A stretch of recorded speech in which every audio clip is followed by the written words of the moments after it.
everybody. So what I'll do is I'll ask if there are any milestones between innovation and commercialization that people would like to announce. No milestones. That's very stale. As I said, this is Mark Roser.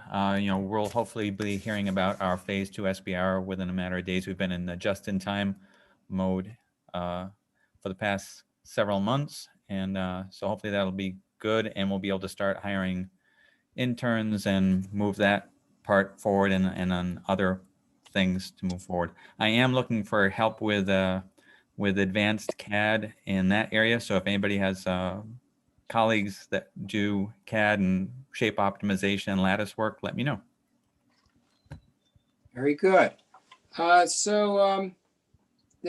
think what I'll do now is I'll introduce the speaker. Jerry Hollister is a senior principal consultant at BBC ETC. Joined the company in 2017 and has 30 years of leadership experience in the government, higher education, nonprofits, and for-profit enterprises. After earning an engineering degree from University of Michigan, he served as a commissioned naval officer and the Civil Engineering Corps and a warranted contracting officer for the Department of Defense.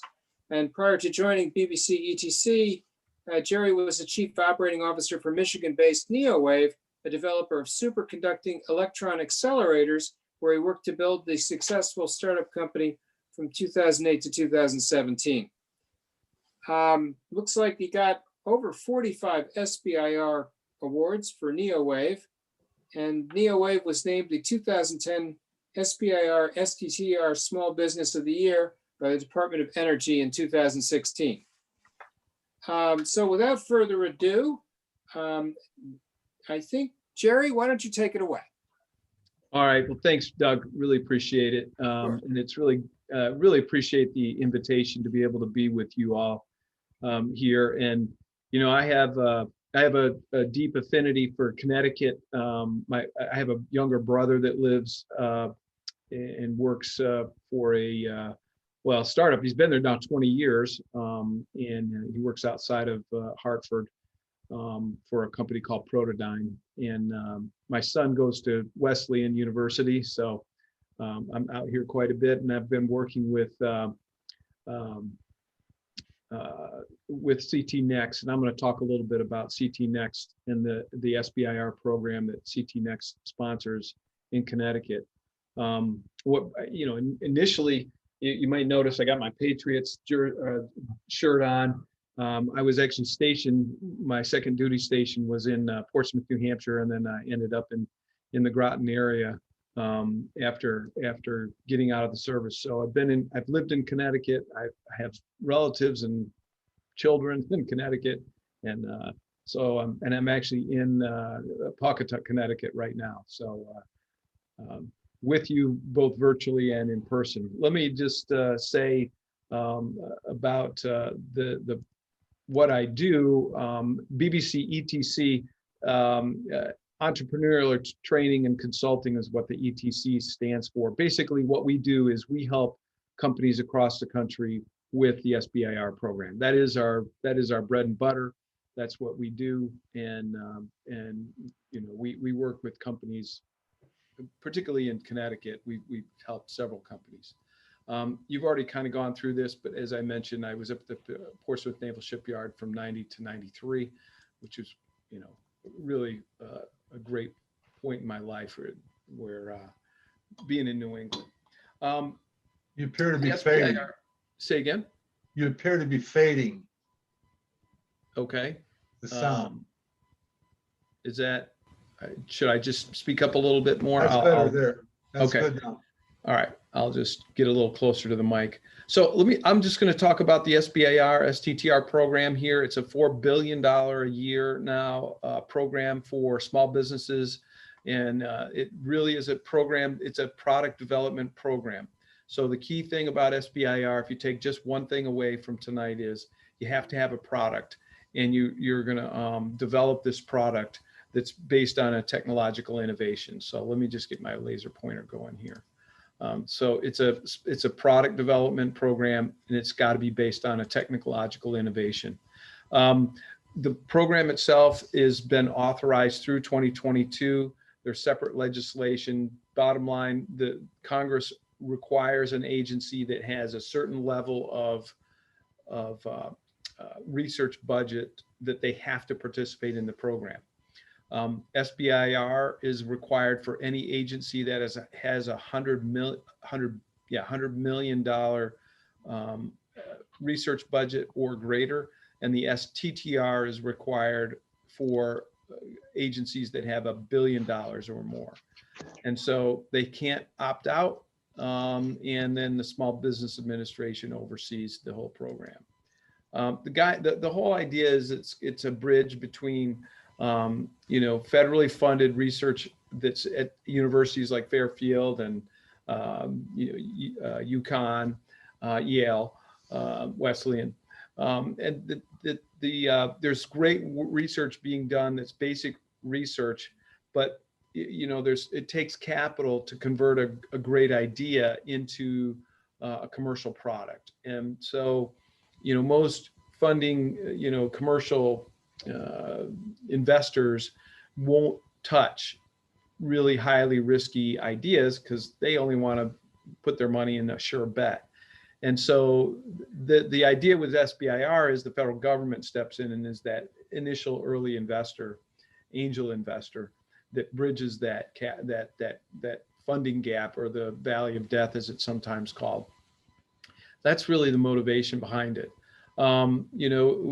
Choosing as an inventor yourself, choosing between the SBIR or venture capital, there's differences between the two. Funding horizons are about the same, between 6 to 9 months. The SBIR, actually, Doug, you mentioned it's kind of like the lottery. It's typically 10 to 20% right now. Phase 1 proposals are being funded.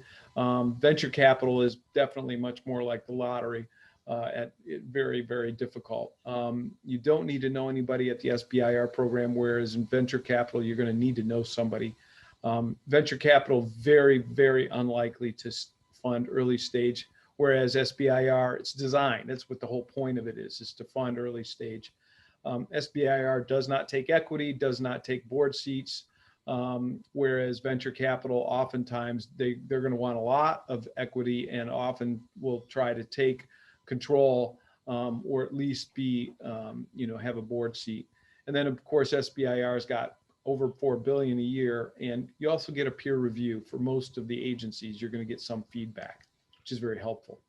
The way it's funded is Congress says, okay, if you've got this $100 million or more research budget, we have to take 3.2% of that off the top, put it in a bucket, call it SBIR. If you've got $1 billion or more, then you take 3.2, put it in SBIR, take an additional 0.45, put it in a second bucket, call that STTR. That's how the programs are funded. And again, this is a breakdown of the agencies. This is from 2019, but the relative funding percentages are pretty much the same. DoD is basically half the program. In 2019, it was 1.1 billion. It's over 2 billion now. Health and Human Services is over a quarter. So between Health and Human Services, which is mostly the National Institutes of Health, you've got 3/4 of the program.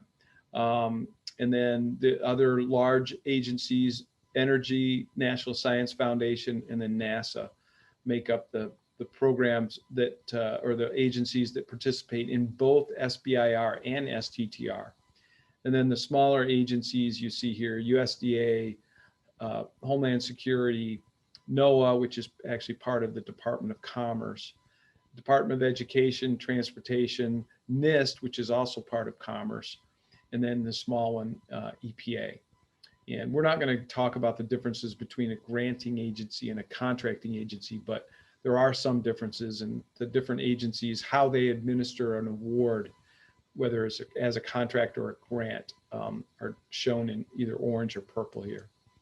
The program itself is basically a 3-year program. It's the phase 1 is a feasibility study. This is typically 6 to 12 months and between 100 and 250,000. And the idea is prove that your concept is going to work. You've got this new technologically risky idea, and you need to show that it's going to actually, it's a proof of concept study. And then there's a funding gap, and usually a 4 to 6 month gap between when you finish your phase 1 proof of concept study, and then you apply for phase 2. This is what Mark was talking about. He's shown feasibility. Now now NSF is, saying, yep, we're going to move to phase 2. There's an application process and a funding and then a review process. And then once you get into phase 2, it's more product development stage, where it's typically a couple years, and between $1 million, it can be up to $1.7 million for some agencies. Phase 3 is not funded by the SBIR. So those two buckets that were funded by the basically a tax on the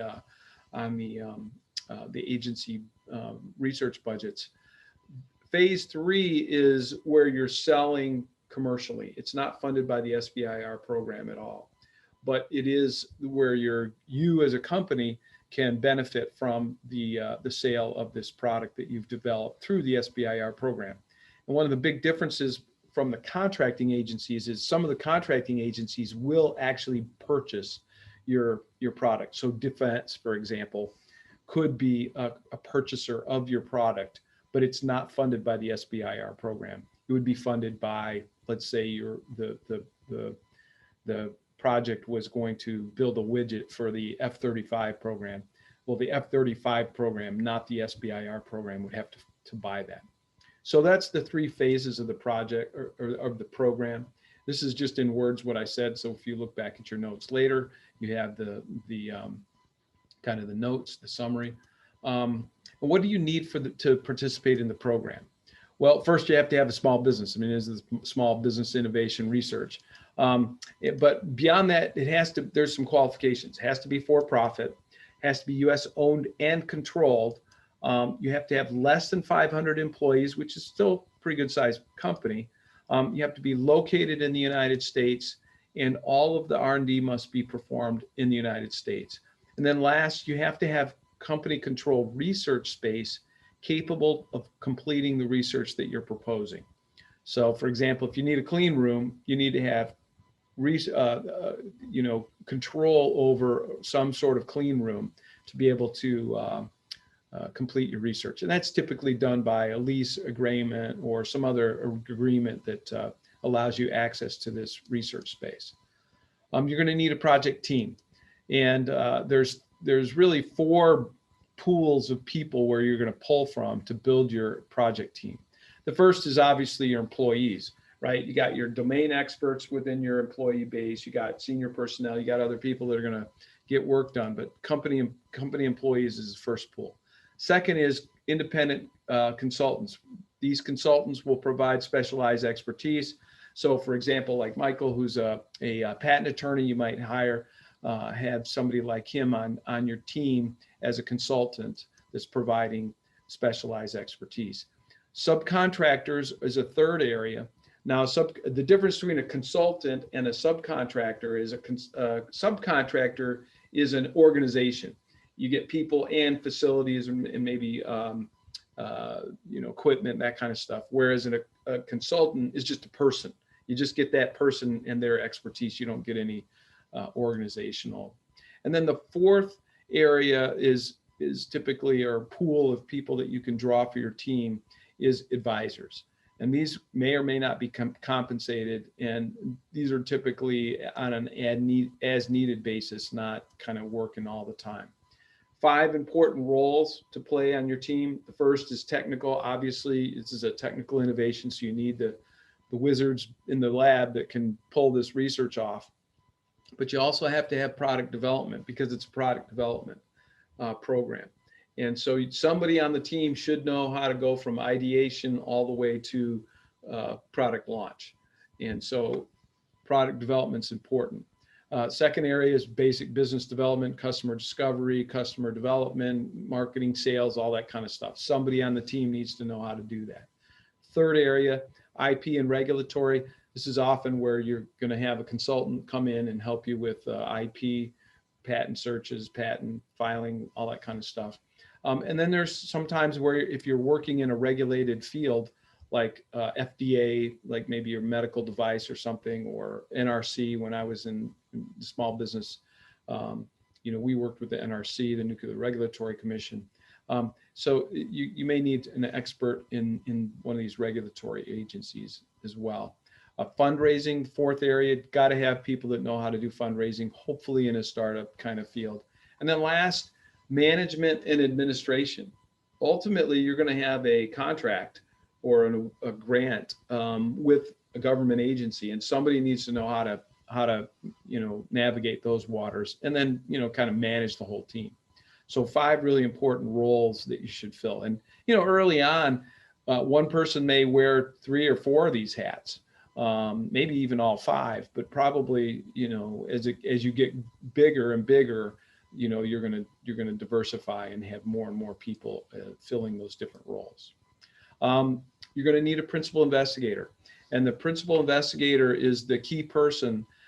He or she is going to be the lead researcher that's going to be leading the research effort here. And so this person should be an expert in whatever the area is that you're developing. So let's say you're developing, like one of the guys said earlier, a robotics using artificial intelligence and other machine learning techniques.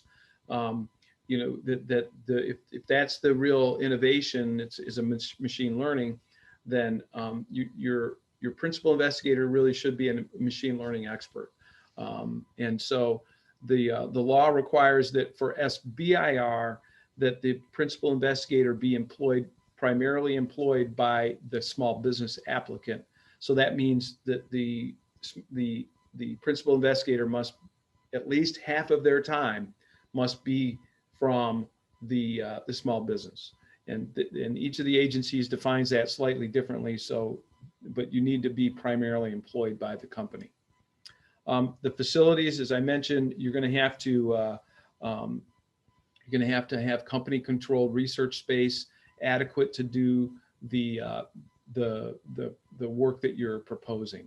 And so this can be done at outside facilities. You're going to try to do as much of it in-house as possible. But if you needed specialized equipment like a clean room or something like that, or some sort of lab, you can do it as long as you have control, and it's not one of these free-for-all like worker spaces or maker spaces. Those generally won't qualify.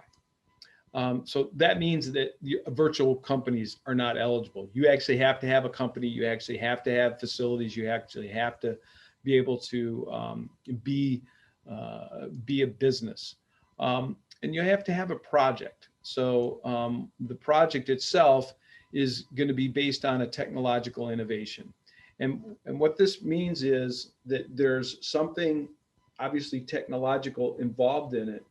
It's got to be innovative, meaning that nobody's done it before. But it can't just be a marketing innovation. It's got to be based on a technology, and this technology's got to still have risk involved. So it might not work, and that's really what the agencies look to fund. They look to fund revolutionary, not evolutionary advances. So it's really got to push forward the state of the art. It's got to be really something that's going to be not incremental in nature, but really pushing forward. And it's like, particularly like the National Science Foundation, they really want to see that there's new science that's being developed here, and not just simply adapting something from one field into another field. That generally isn't going to attract SBIR funding. So here's an example. It's innovation. It's innovative itself. It's both a pillow and a pet. It's cute. That's innovative. Or my favorite example, Pet Rock.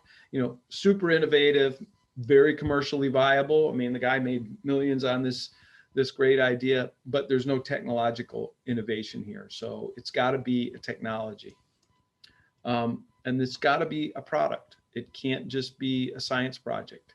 It can't just be something that's of interest to you. You've got to have a product, and you've got to have a commercial potential for this product.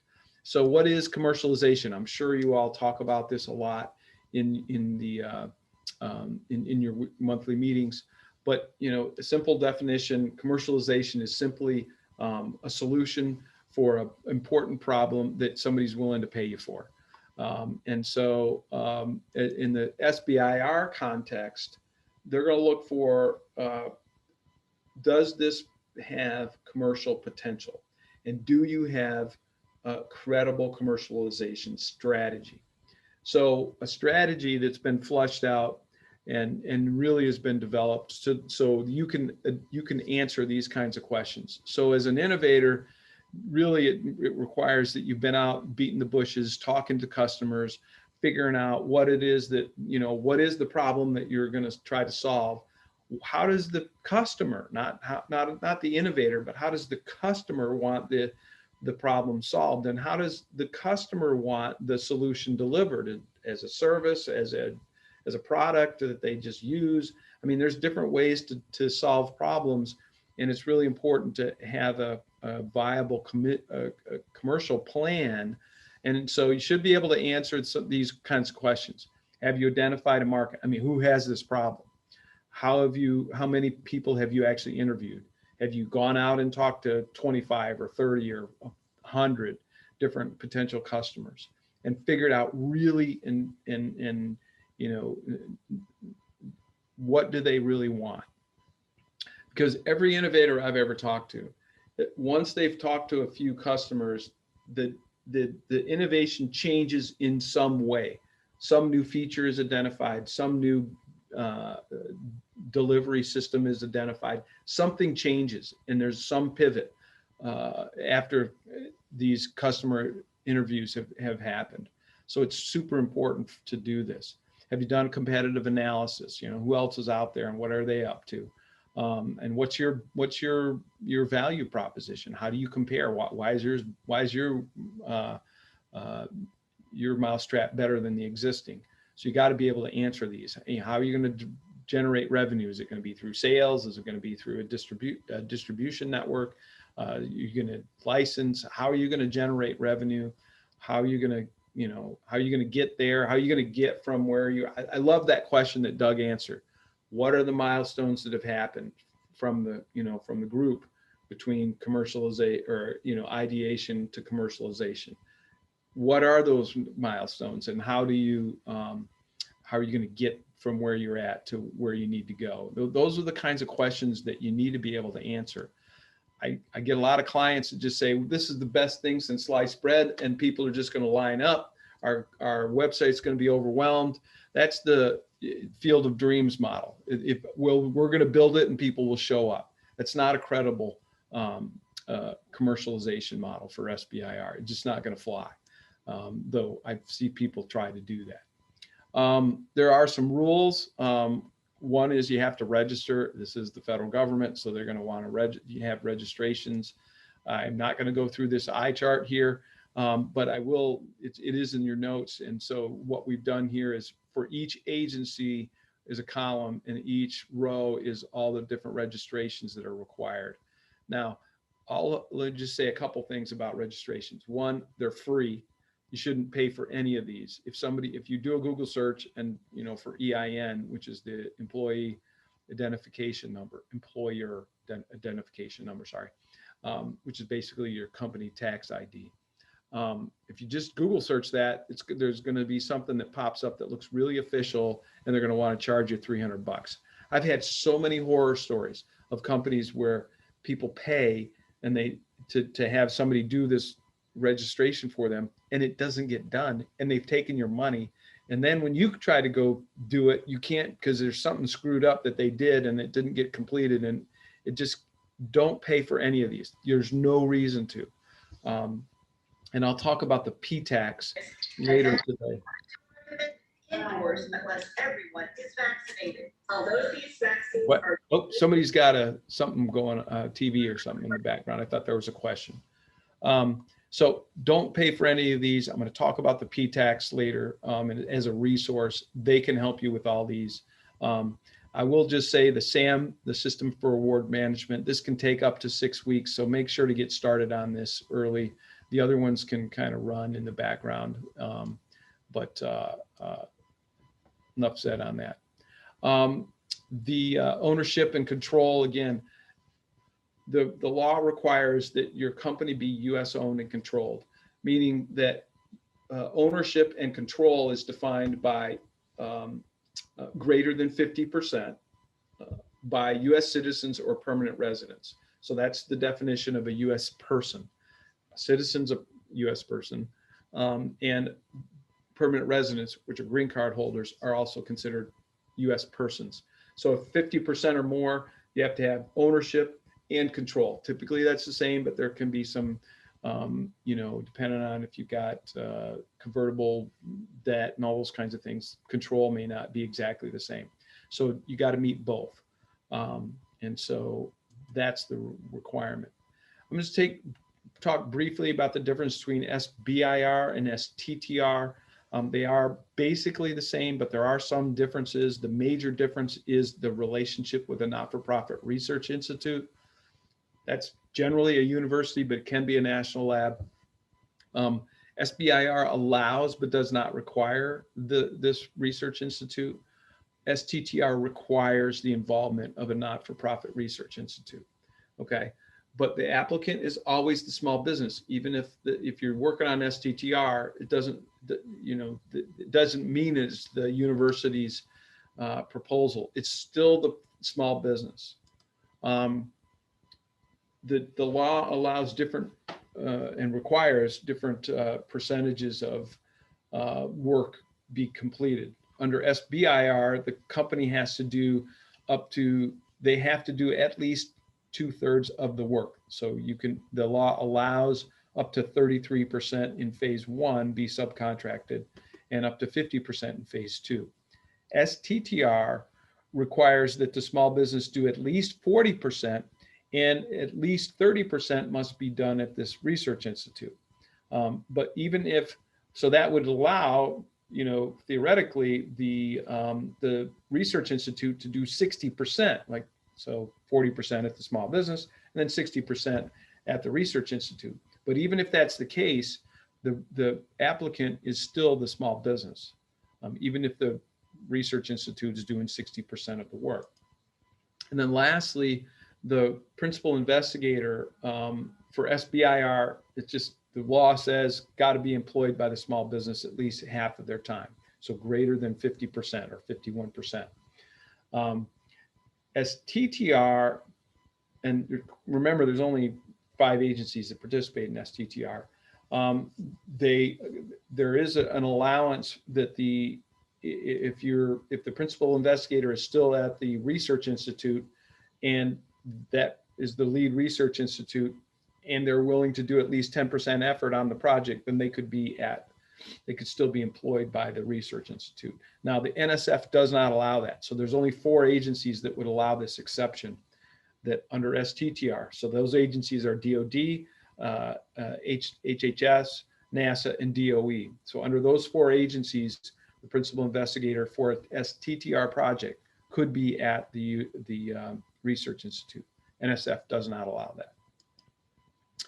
If you're going to work with a university, some important considerations: intellectual property policies. So that's where you're going to want to talk to the tech transfer office. That's where they're going to do their whole job in life is to move technology out of the university out to commercial. And so they're going to you would negotiate the IP licenses and that with the tech transfer office. So make sure you understand all that. Make sure you understand the conflict of interest policies that, can you work on this kind of thing if you're still a professor, that kind of thing. And then if you're going to have a subaward, then you've got to also work with the sponsored research office. They're the ones that are going to provide a budget and a letter of commitment for the SBIR or STTR, as it may be. And then how do you choose between the two? Well, first of all, if it's not one of the 5 agencies that offers STTR, it's easy. You only are SBIR. If you're working with one of those bigger agencies and the topic that you're developing is offered under both programs, because not all do. DoD, for example, they have one list of STTR and one list for SBIR, and not always do they overlap. So, but if you're talking to an agency that offers both and your topic is in both, then you got to kind of do a resource inventory. What do I have? What do I need? What am I lacking? And if I'm lacking something, like I don't have a good principal investigator that at the company, or really a quality person that can lead the research, well, then that may drive you over to the STTR. And the other thing is always talk with the agency. This is a summary of the differences, just again for your notes, so you can look at that later. I'll say a couple words about data rights. This is really important. Part of SBIR, STTR program is that you, the innovator, get to keep all your rights. There's now a 20-year protected period. So from the time that your first award is issued, you get 20 years where your data rights are protected.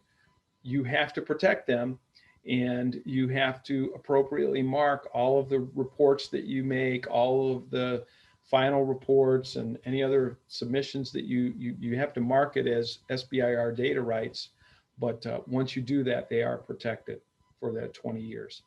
And so my advice would be read the contract, the awarding document, whether it's a contract or a grant, and there will be wording in there that says how to mark SBIR data rights. Just copy that right out of your award document and start putting it on all your documents.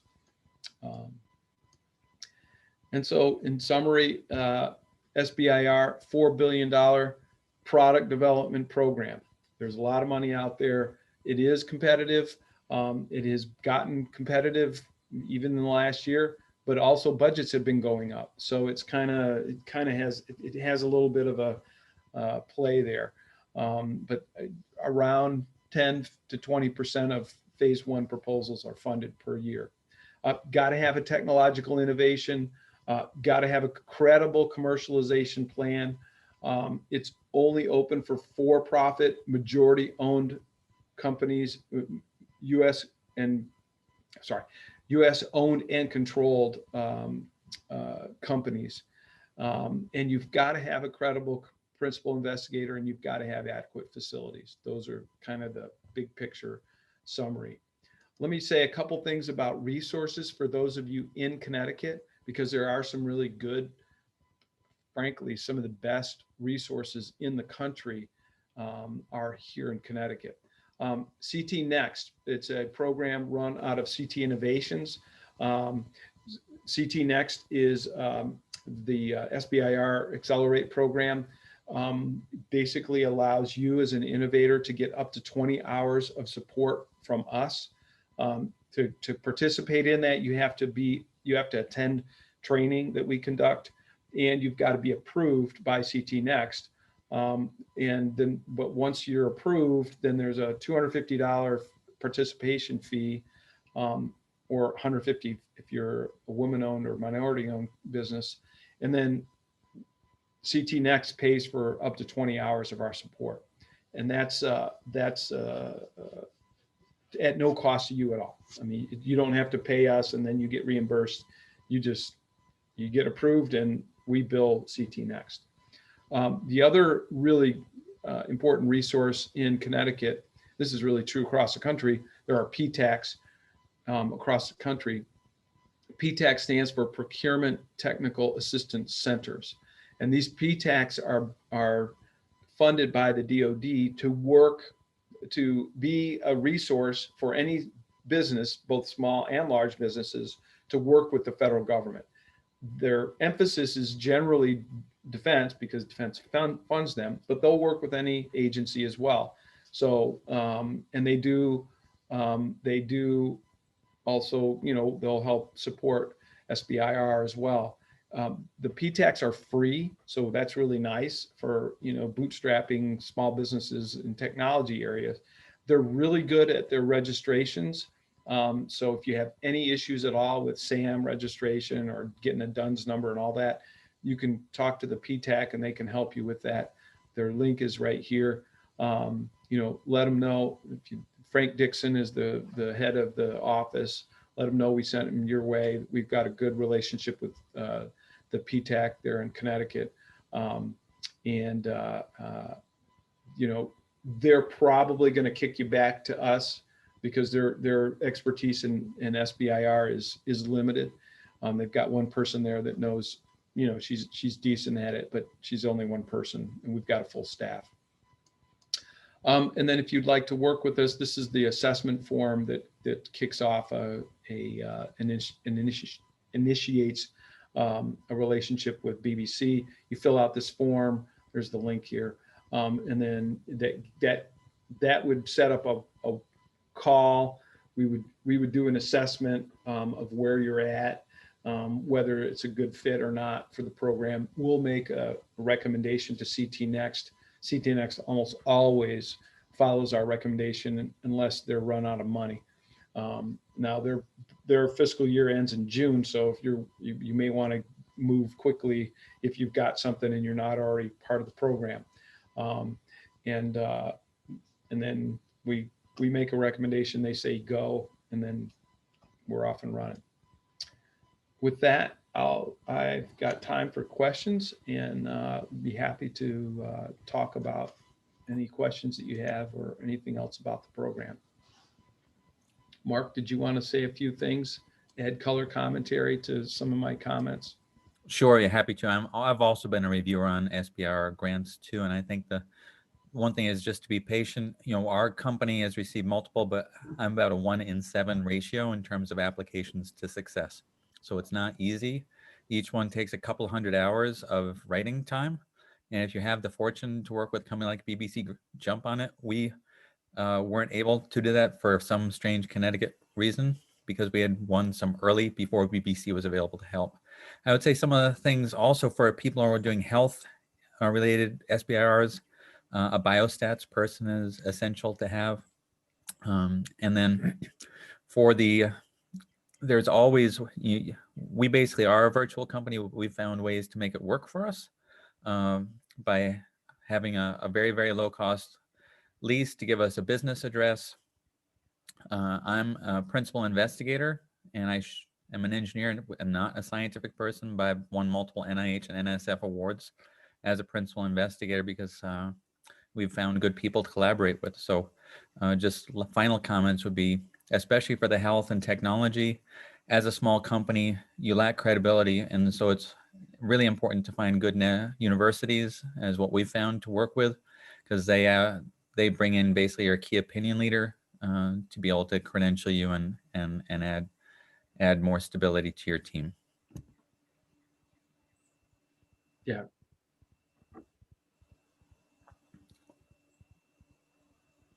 Any questions that people have about the program or CT Next or anything like that? I just hit the. Jerry, I do have a question because Sure. we've gotten all our experience in NIH and NSF, but we never done DOD. Sure. We've recently got a couple of notes from Special Forces asking us for pricing on our devices and possibility for a research program with them. We've tried to apply to DARPA in the past, but we were told by DARPA that because we had never done work with DOD before, we really had a very, very low chance of success. Are there any other things that we should know about or people we should talk to in trying to find a DOD, SBIR, or BAA? Yeah, I mean, that's a whole different discussion. I'd be happy to talk with you about that offline.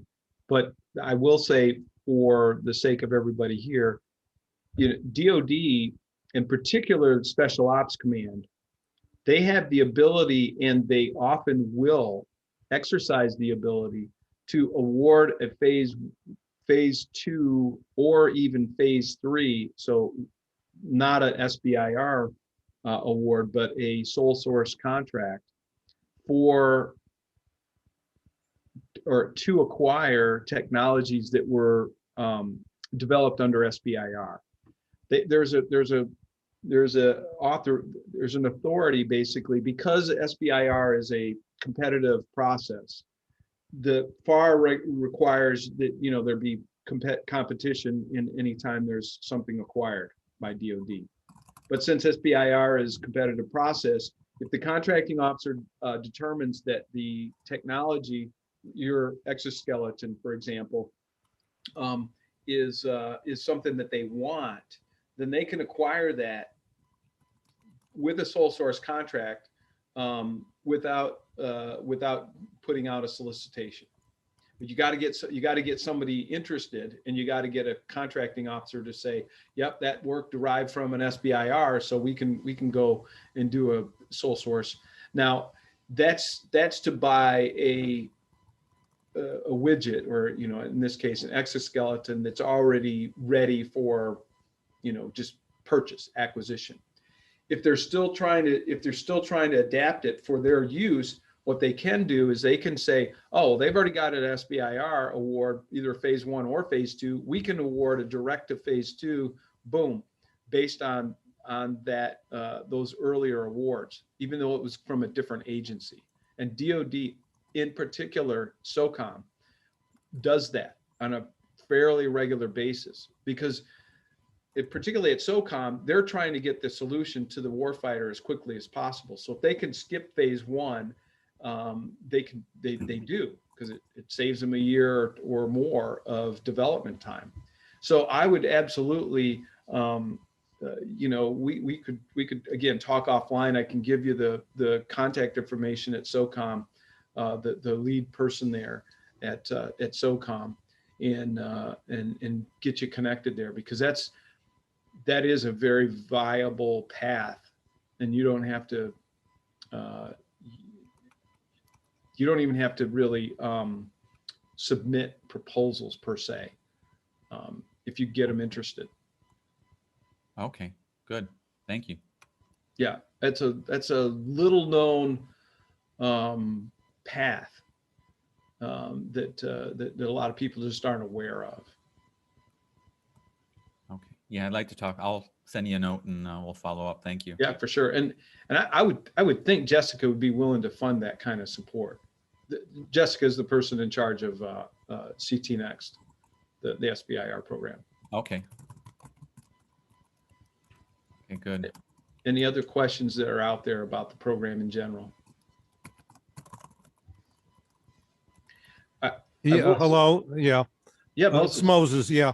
You made a comment about maker spaces that they're not considered. I forget exactly what you said, but there's some really good maker spaces with a lot of equipment. So you can't use that to say, this is my facility.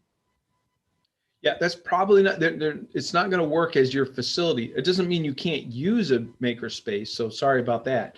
But if you're saying, well, our home office is at this maker space, then you're not going to have control over that space. And you're going to only, you could set up an office.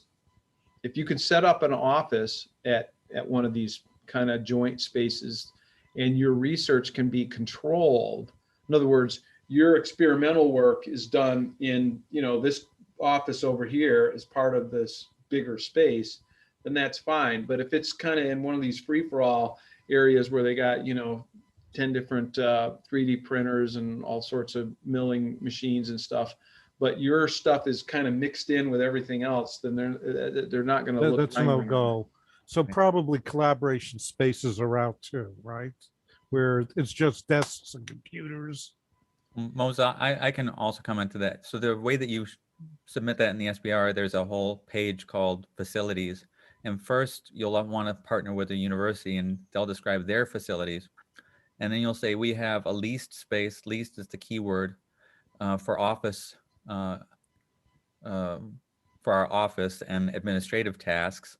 And that we also have access to a fully functioning shop of 2,000 square feet. So you can highlight the fact you have a leased space, and now you can the fact that you need a written lease, because NSF will require you to submit, some of the NIH will require you to submit your actual copy of your lease. So we've got a leased office space. We just don't use it, but have a Okay, lease. And Gotcha. then we have access to a shop that does orthoses and prostheses. And again, we don't have a lease there because we borrow the space when in the evenings. But I can say I've got a 2,000 square foot orthosis and prosthesis shop that we have full access to. okay, So we're saying the truth there, but Right. we're not saying that we're small and scrapping by. We're just saying we have a leased office space for administrative, and we have a full workshop. okay, And then you emphasize university partners, and they'll already have this printed out and ready for you to just drop in. Whatever university already has a facilities description boilerplate. okay. Thank you. Yep, that exact. Thank you, Mark. Exactly kind of the strategy that I was going to suggest, but perfect. Thank you. We've had to scrape by Yeah. in the interim, and folks are out there that will help if you have good ideas and are sincere. They'll help out, and you'll get a lease from some there. There's ways. Just call me Moses also if you have any questions on how we did it. Okay, I've got a basic question. If you want to outsource your software development and the outsourcing happens to be offshore, is that forbidden by SBIR? Yep, that's a no-no. You have to do all of your work in the United States.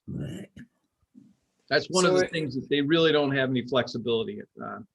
So if I subcontract to somebody and they offshore, it actually puts it at arm's length and the NSF doesn't see it. Is that correct?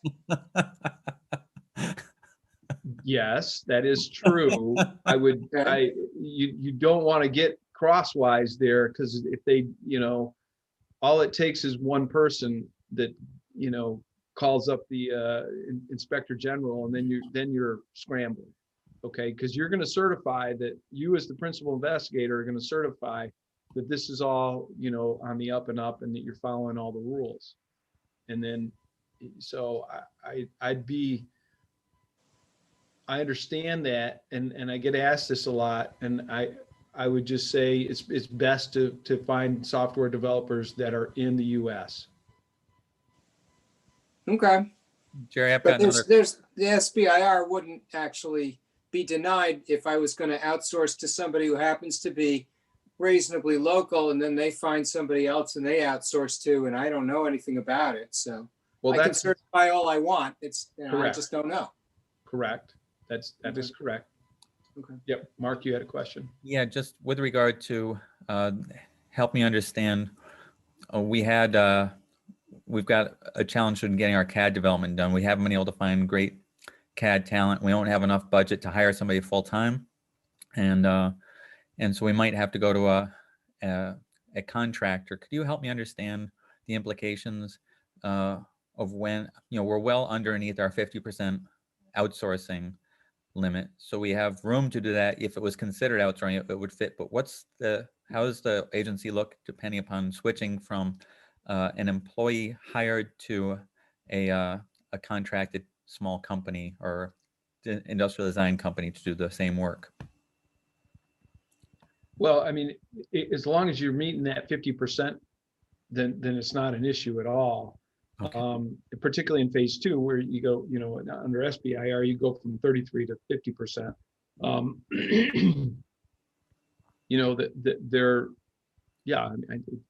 I don't think that's going to be a real issue. I'm not sure what what you're looking at that would be problematic from that standpoint. I wasn't. They're not a key employee, but basically we're taking money out of employee and our small business, as opposed to hiring somebody W-2. We'd go to an agent, an industrial design shop, and give them. It's not a problem. It's not a problem at all, and that happens a lot, right? Because and particularly NSF understands this, right? Because NSF really, their real emphasis is on early stage. Oftentimes the phase 1 is 1 or 2 people. So that's very typical. And so they're, you're bootstrapping, you're trying to figure out how to get this from the idea state to product launch. And these kinds of things are very, very common. So that's not going to be a problem. And, if you have a problem or you have a challenge like that, you just keep your program director informed. It's not going to be an issue at all. I don't see that as going to be a problem. Got it. All right. Thank you. Any other things? Doug, I don't know how long you usually go. You usually go till 7, correct?